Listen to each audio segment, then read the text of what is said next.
ଆଚାର୍ଯ୍ୟ କଣ ହୋଇବେ ପ୍ରସନ୍ନ କରିବା ସ୍ମରଣ କିଏ ତୁମେ ଏଠା କହି କଣ ଭାବୁଛ କିଏ ତମ ପରିଚୟ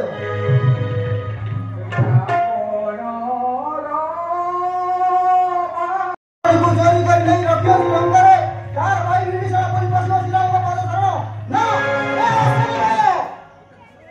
ଗୋଟେ ବିଶ୍ୱାସ କରନ୍ତୁ ଦେବ ତୁମେ ନିଶ୍ଚୟ ରମଣର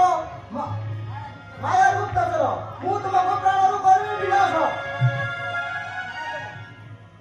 ନା ଦେବ ମୋତେ ବିଶ୍ୱାସ କରନ୍ତୁ ମାୟା ଭାବ ନାହିଁ ମୋର ଠାରୁ ଆପଣଙ୍କୁ ଅନୁରୋଧ କରୁଛି ମୋତେ ଦେଖା ଦିଅନ୍ତୁ ପ୍ରଭୁ ରାଜି ଅନୁରୋଧ ତେବେ ଆଶା ବିଭୀଷଣ ଯଦି ତୁମେ ମାୟାର ପଦରେ ଶରଣ କରିବ ଏ ସୁବିଧାକୁ କଦାପି କ୍ଷମା ପାଇବ ନାହିଁ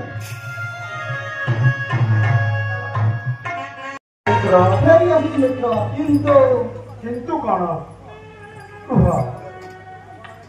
ରାବଣର ଭାଇ ଯେ